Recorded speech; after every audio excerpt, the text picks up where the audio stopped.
gabagabeeyo ama qalinka lagu duugo heshiiska taariikhiga ah ee la filayo in lagu dhameeyo colaadda ka taagan gobolka Bariga Dhexe gaar ahaan magaalada colaadaha ay ka taagnaayeen muddada dheer halkaasi oo 66,000 oo qof ay ku dhinteen ku dhawaad 180,000 oo kalena ay ku dhaawacmeen Falastiiniyiinta inkasta oo ay muujinayaan arrimo ku aadan walaac haddana heshiiskan waxa la leeyahay waa mid taariikhi ah madax kala duwan ayaa la filayaa halkaasi in ay ka qayb galaan heshiiska iyagoo dhinacyo kala duwan la leeyahay waxay hadda muujinayaan inay ka qayb gali doonaan saxiixa dowladda Masar ayaa casuumtay madax kala duwan oo ka soo qayb galaya kulankaasi hase ahaatee kooxda Falastiiniyiinta ayaa ku tilmaamaysa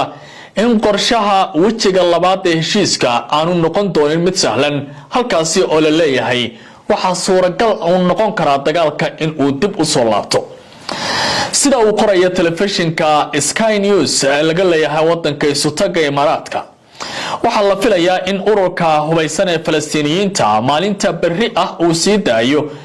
dadka wali ay ku hayaan gacanta subaxnimada Isniinta ayaa la filayaa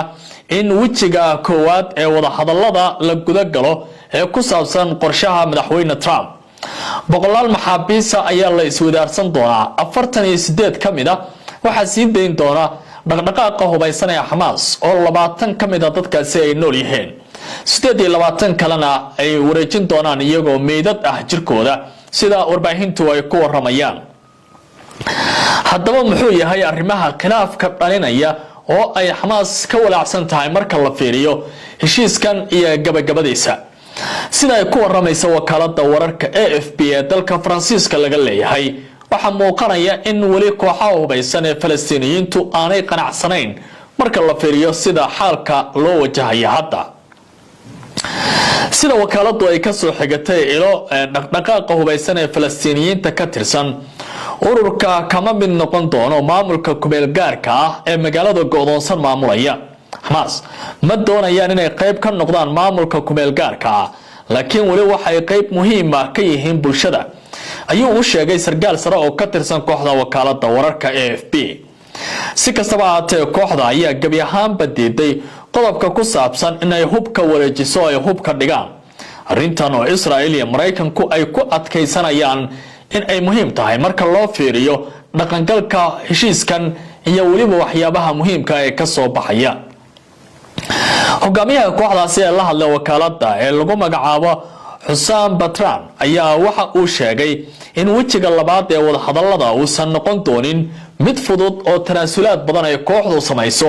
marka la barbar dhigo kan koowaad ee maxaabiista la isku wadaarsanayo wajiga labaad waxa sidoo kale la qorsheynayaa in dagaalyahanada kooxda ay ka baxaan magaalada halka Israa'iil ay sii wado baaliri ka bixitaanka ciidamadeeda ee dhulkaasi saatee Falastiiniyiintu waxa ay ka gayoonayaan in iyagoo fulinaya damaca Israa'iil ay isaga tagaan dhulkooda sideenta maxaabiista iyo la haystayaasha ayaa kale waxay sidoo kale noqotay arinta ugu badan ee haatan indhaha sida weyn loogu hayo sida ku xusan heshiiska kooxda ayaa Isniinta u gudbin doonta Israa'iil 48 qof oo la haystay tan iyo weerarkii October 2023 kuwaasi oo ay ku jiraan 20 qof oo wali nool iyo waliba jirka dad kale oo dhintay dhanka Israa'iil waxay sii deyn doonaan 250 maxbuus oo Falastiiniyiin ah oo ku xukunaa xabsi daa'in iyo 1700 oo maxaabiis ah oo asal ahaan ka soo jeeday magaalada go'doonsan ee colaaduhu ay ka taagnaayeen ila dhowr oo ku sugan wada xaajoodka ayaa xaqiijinaya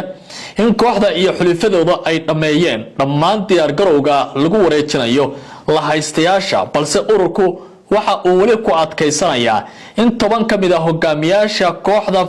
ama Falastiiniyiinta lagu soo diro liiska dadka la sii daynayo xaaladda bini'aadanimo oo ka taagan magaalada ayaa wali la soo waramaya inay tahay mid adag iyadoo sidoo kale dadku ay bilaabeen inay ku laabtaan waqooyiga gaar ahaan iyagoo isticmaalaya wadada Rashiid loo yaqaano oo ah marin muhiim ah oo isku xira daamaha kala duwan ee magaalada isla markaana ku dhiirsan xeebta sida wararku ay sheegayaanba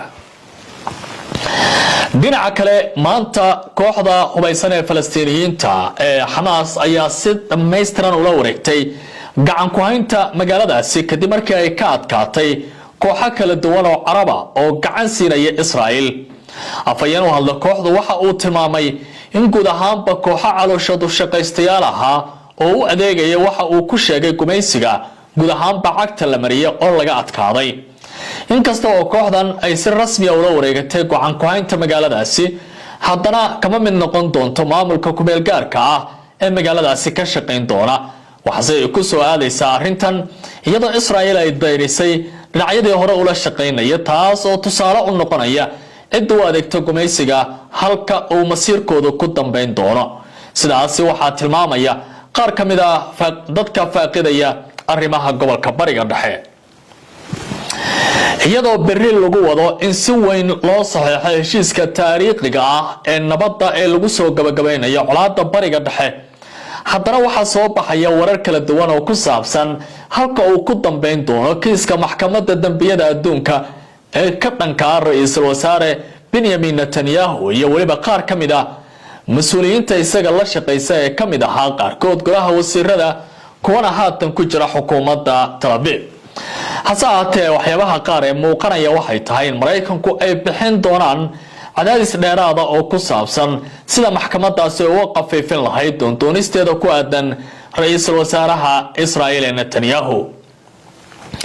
heshiiska lagu joojinayo dagaalka ka socda marinka ayaa dhaliyay su'aalo ku saabsan mustaqbalka amarka soo qabashada maxkamadda dambiyada caalamiga ah ay u dirtay ra'iisul wasaare Netanyahu iyo wasiirkiisii hore ee difaaca Yoav Gallant oo hadda si weyn isku hayaan ra'iisul wasaaraha xilkana ka tagay kadib markii ay siyaasad ahaan dagaalku isku fahmi waayeen. dad badan ayaa isweydiinaya isbedelada siyaasadeed ee cusub iyo waliba saameynta ay ku yeelan karaan dacwada ka dhanka ah labadan mas'uul, taas oo socotay tan iyo bishii November sanadkii 2024. amarka soo qabashada wali waxa uu u muuqanayaa inuu shaqeynayo. afayeenka maxkamadda dambiyada caalamiga Fadi al-Abdullahi ayaa sheegay mar uu la hadlayo telefishinka Sky ee dalka Imaaraadka laga leeyahay, amarka soo qabashada wali waa taagan yahay mid dhaqangal ah, waana mid dhaqangal ah ilaa garsoorayaasha maxkamaddu ay go'aan sharciga ka soo saaraan ama guud ahaanba maxkamadda inay laasho guud ahaanba kiiska arrintaasi ku saabsan. wuxuu intaasi ku daray in aysan jirin wax isbedela oo hadda ku yimi dacwadaha la xiriira Netanyahu iyo Gallant, inkastoo Mareykanku uu ku hanjabay inuu culanqabateyn ku soo rogayo maxkamadda oo dhan haddii kiiskaasi meesha laga saari waayo. xabsi laga qabo dowladda Mareykanka iyo faragelin caalami ah oo garsoorka iyo maxkamadda ah ayaa la isweydiinayaa halka ay wax ku dambeyn doonaan.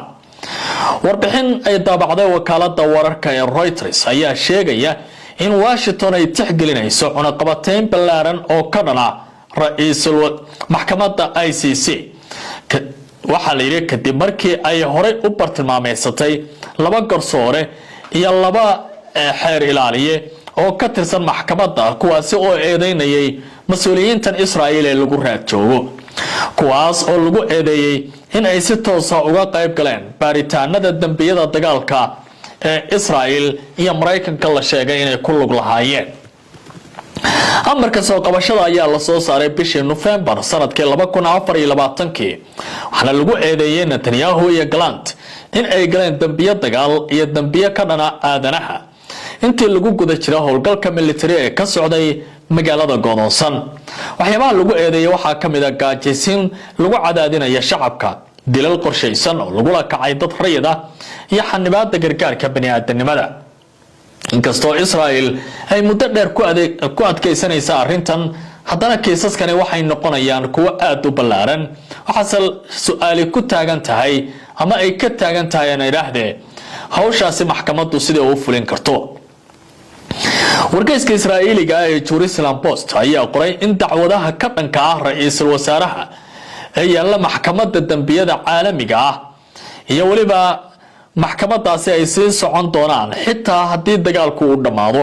ama la sii daayo la haystayaasha. qoraalka wargeyska ayaa xusay in aan la filayn in diiwaanka dambiyada laga tiro Netanyahu iyo Gallant ama la siiyo abaalmarin sababta ah joojinta dagaalkan. halkan waa meesha warbaahinta Israa'iil ay ku muujinayaan maadaama dagaalka la joojiyay in madaxda sare ee Israa'iil ay mudan yihiin in la abaalmariyo. waxaan intaa ku daray in xaaladda Netanyahu ay ka sii daciifi karto buu yiri haddii uu xilka waayo doorashada 2026 maadaama madaxda xilka ay inta ay joogaan ay jiraan xasaanad sharci ah oo ilaalinaysa taas oo maxkamadaha adduunka iyo waliba qaar kamid ah dalalka ay ku taageerayaan. maxkamadda oo taageero ka helaysa Yurub ayaa arintan waxay tahay walaaca hadda sii xoogaysanaya. sida laga soo xigtay ila gaar ah maxkamadda dambiyada caalamiga ah ayaa waxay haysataa taageero buuxda inta badan maalgeliyaasha Yurub ee lacagaha ku bixiya maxkamadaasi iyagoo go'aansaday inay sii wadayaan dacwadaha ka dhanka ah Israa'iil iyagoo aan eegin cawaaqibka siyaasadeed ama dhaqaale ee ka iman kara. dhinaca kale wargeyska Idaaco Ahronot ee ka soo baxa Israa'iil ayaa qoray in mas'uuliyiinta Israa'iil ay muujinayaan rajo in dhammaan dagaalka uu si togan u saameyn karo dacwadaha ka socda magaalada Hague ee dalkaasi ku taala Holland oo maxkamaddu ay ka furan tahay. warbaahinta Israa'iil ayaa sidoo kale si ballaaran u dhaleeceynaya ra'iisul wasaare Benjamin Netanyahu waxaana ay ku tilmaamayaan in uu ka tanaasulay guud ahaanba waxyaabo badan oo muhiim u ahaa nidaamkaasi taas oo ay leeyihiin waxa laga qariyay dadka. wargeyska Israa'iiliga Idaaco Ahronot ee Israa'iil ka soo baxa ayaa shaaciyay faahfaahin cusub oo ku saabsan arrimo lagu tilmaami karo kuwa xasaasi ah oo muran dhalin kara oo ku saabsan heshiiska nabadeed ee berrida saxiixi doono. waxa uu yiri waxa laga tanaasulay qodobo aas-aasi u ahaa muwaaqifta dagaalka ee Israa'iil marka dhinacyo kala duwan laga fiiriyo. wargeysku waxa uu leeyahay shuruudihii hore ee Netanyahu u dajiyay dagaalka inay ahaayeen in kooxda si buuxda ay isku dhiibto balse dokumentiyaal la hela ayaa tilmaamaya in haba yaraatee kooxda Xamaas aanay ka bixi doonin magaalada isla markaana aanay hubkeeda wareejin doonin xitaa haddii dagaalka magaaladaasi uu soo gabagabeebo. waxay leeyihiin su'aalo ku saabsan sababta uu tanaasulay ayaa muhiim ahay dadka in loo sharaxo. wargeysku waxa uu leeyahay haddii shuruudaha ahaayeen kuwa xasaasi ah maxay tahay sababta Netanyahu u tanaasulay isla markaana looga qariyay dadka. ila ka tirsan hay'adda sirdoonka Mossad ayaa sheegaya